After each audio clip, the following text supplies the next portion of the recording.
There's not much to do when all I can is thinking about you.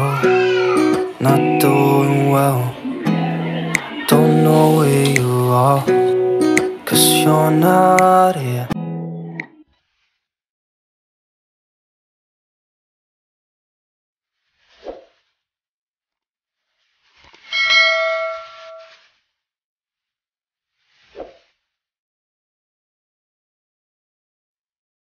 Halo, assalamualaikum warahmatullahi wabarakatuh. Bagaimana kabarnya teman-teman semua? Semoga dalam keadaan sehat ya, dalam keadaan semangat. Hari ini aku mau share lagi kegiatan aku seperti biasa, masih di seputaran kegiatan ibu rumah tangga. Nah, hari ini tuh aku mau berbagi aktivitas aku di pagi hari. Jadi, hari ini tuh aku awali dengan jemur pakaian, dan ini tuh tadi subuh ya aku nyuci pakaiannya. Dan alhamdulillahnya tuh hari ini tuh cerah banget, panas banget. Kalian bisa lihat dari sinar atau pencahayaannya terang banget ya kan. Nah, ini tuh aku di sini bikin videonya sambil ingin menjawab salah satu komentar dari salah satu subscriber aku. Dia tuh ada komentar di kolom komentar juga, ada di DM juga, dan dia juga ada WhatsApp aku. Pokoknya di sini aku mau jawab. Semoga aja dia nanti nonton ya, tapi pasti nonton karena aku tuh lihat dia tuh sering banget nonton video aku. Terima kasih ya, aku nggak bisa sebutin namanya. Oke, di sini pertanyaannya tuh adalah, Bun, bagaimana sih tipsnya agar anak-anak tuh bisa seperti anak-anaknya Bunda? Masya Allah, mereka tuh suka banget sama katanya anak-anak aku. Jadi mereka tuh penasaran bagaimana sih caranya aku menerapkan atau mendisiplinkan anak-anak aku sedini mungkin gitu. Bagaimana cara aku mendidik mereka? Jadi aku jawab di sini ya teman-teman. Untuk kalian yang penasaran, stay tune terus ya, jangan di skip. Nah, aku tuh sebenarnya nggak ada niatan untuk mengekspor atau memaksa anak aku untuk dewasa sebelum umur ya teman-teman. Jadi aku mau ceritain sedikit pengalaman aku dulu waktu masih punya anak satu. Nah, dulu tuh waktu masih anak satu tuh aku masih tinggal di dekat sama orang tua ya teman-teman.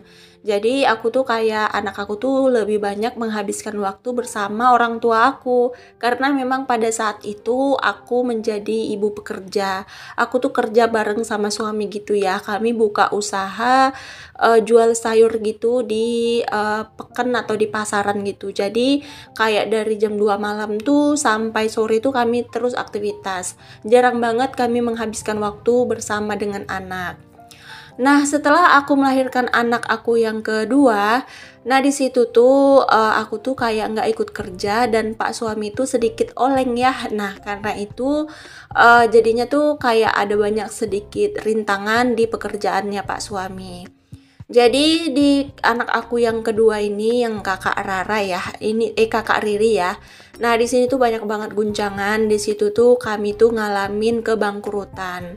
Nah, setelah mengalami kebangkrutan, pak suami tuh memutuskan untuk kami pergi merantau. Nah, setelah kami pergi merantau, kami memutuskan untuk pergi ke kota Medan. Jadi pada saat di kota Medan tuh kami tuh nggak punya siapa-siapa, nggak ada saudara. Pokoknya saudara tuh ada, cuman nggak banyak gitu ya, cuman 1-2, dan itu tuh masih kerabat gitu ya, bukan saudara terlalu dekat gitu. Nah, jadi pas waktu aku bawa anak dua ini tuh kami tuh masih merintis banget gitu untuk segala aktivitas aku, dan kami tuh kayak baru mulai dari nol lagi gitu. Nah, setelah aku berada di Medan tuh sekitar 3 bulan, aku tuh baru nyadar kalau ternyata aku tuh lagi hamil lagi, dan itu adalah hamil adik Rara. Pada saat itu aku tuh kebetulan dapat pekerjaan sebagai tukang jahit, karena memang pengalaman aku tuh sebagai penjahit gitu ya teman-teman, dan itu sejenis konveksi gitu, aku jahit baju kemeja. Nah, saat hamil itu aku mencoba untuk berusaha untuk bekerja. Nah di situ tuh Abang Rais tuh pelan-pelan menjadi dewasa ya teman-teman. Aku tuh nggak mendidik keras, cuman nggak tahu kenapa di situ dia tuh kayak punya pemikiran aja gitu. Karena memang aku tuh biasain curhat tuh sama anak-anak, walaupun anak aku tuh nggak ngerti gitu apa yang aku curhatin itu, tapi aku selalu luaskan apa yang aku rasakan tuh kepada anak aku. Misalnya pas aku hamil gitu kan, aku ceritain perutnya sakit kayak gini, keras gitu. Jadi dia tuh ada perasaan tersendiri saat melihat aku tuh merintih kesakitan gitu.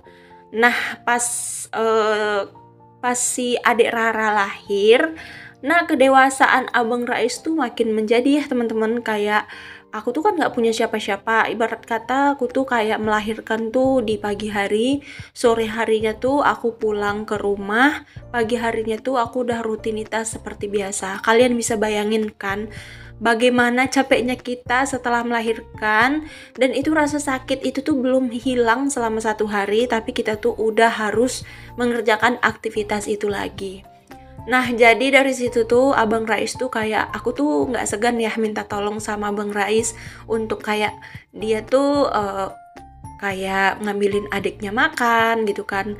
Kayak kakak Riri kan dulu masih diurusin banget ya, kayak adiknya mandi nanti aku mandiin, dia nanti kayak bajuin gitu, kayak bersihkan rumah, nyuci piring. Dia tuh pelan-pelan belajar, dan dia tuh juga aku suruh belanja gitu ya ke pasar. Itu tuh umur dia masih 5 tahun, tapi dia tuh bisa belanja ke pasar. Itu tuh suatu aku tuh sedih sebenarnya di usia dia yang seharusnya dia tuh bermain sama teman-temannya, tapi dia tuh harus kayak dewasa sebelum umur. Tapi itu tadi yang membuat anak itu tadi menjadi lebih dewasa.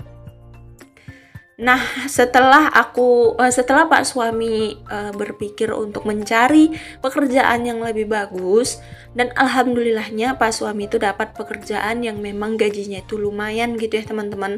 Tapi dengan resiko Pak suami itu kerja malam. Nah, dari situ kami memutuskan untuk ya udah nggak apa-apa, namanya juga kayak gimana ya, itu mungkin dikasih Allah, mungkin dari cara itu kami bisa belajar bangkit. Nah dari situ aku belajar, dan ternyata memang benar ya teman-teman. Dari situ alhamdulillah aku bangkit, dan aku di sini berjuang dari nol. Nah dari situlah ya teman-teman, kayak sifat dan sikap Abang Rais itu terbentuk. Nah karena dari Abang Rais tuh sifatnya udah seperti itu, jadi turun ke adik Rara, maksudnya turun ke kakak Riri dan ke adik Rara. Nah satu lagi, aku punya tips gimana biar anak itu tuh kayak temen sama kita. Aku tuh pernah dengar satu ceramah ustadz, aku lupa ustadz apa. Beliau tuh berceramah, katanya tuh kita harus mendidik anak dengan 7 cara. Maksudnya bukan dengan 7 cara, dengan 3 cara di satu umur pertama, maksudnya 7 tahun pertama. Di 7 tahun pertama tuh perlakukan anak tuh bak raja, katanya gitu ya. Perlakukan anak tuh bagaikan seorang raja, turutin apa yang dia mau. Yang kedua tuh perlakukan di 7 tahun kedua, berarti di umur 7 ke 14 tahun, perlakukan anakmu seperti tahanan perang. Nah kenapa dia bilang kita harus memperlakukan anak seperti tahanan perang? Karena di 7 tahun kedua itu biasanya mental anak-anak kita tuh gampang goyah ya teman-teman. Nah di situ tuhlah kita harus sigap dan harus betul-betul memperhatikannya.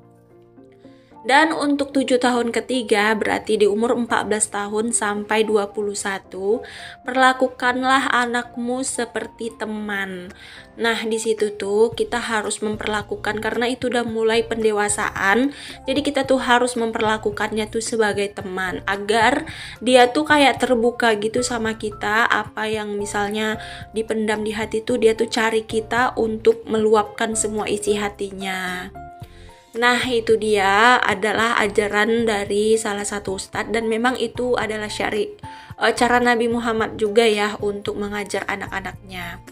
Tapi di sini aku tuh kurang bisa untuk menerapkan itu ya teman-teman, karena memang usia anak aku tuh semuanya deket gitu ya. Jadi susah untuk memperlakukan itu.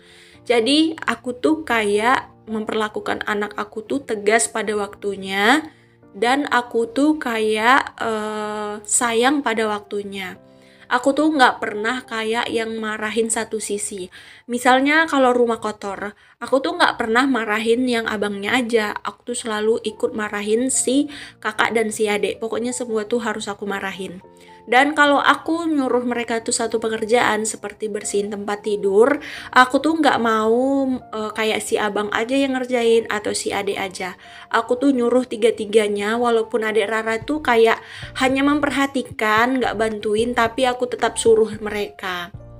Dan aku tuh jarang banget marahin mereka dekat orang ramai ya teman-teman. Anak-anak itu mentalnya akan jatuh di saat kita tuh marahin mereka deket temennya atau di dekat orang ramai. Sebisa mungkin kalau mau marahin anak tuh ketika nggak ada orang lagi gitu. Nah di saat dan yang kedua lagi, anak aku tuh kalau dimarahin sama ayahnya, aku tuh jarang bantu ya teman-teman. Aku nggak pernah bantu, dan saat aku marah, ayahnya tuh nggak akan pernah bantu. Karena kalau kami membantu seperti itu yang akan jadi anak itu akan manja, dan anak itu akan bertumpu pada salah satu orang tuanya di saat mereka dimarahi. Makanya aku tuh kalau selesai misalnya anak aku tuh habis dimarahin sama ayahnya, aku tuh nggak bujuk teman-teman, aku tuh nggak marahin ayahnya. Banyak orang tua sekarang tuh kalau anaknya dimarahin gitu sama ayahnya, dia tuh kayak marah balik gitu sama suaminya. Kalau aku enggak ya, aku tuh kayak yang diem aja gitu.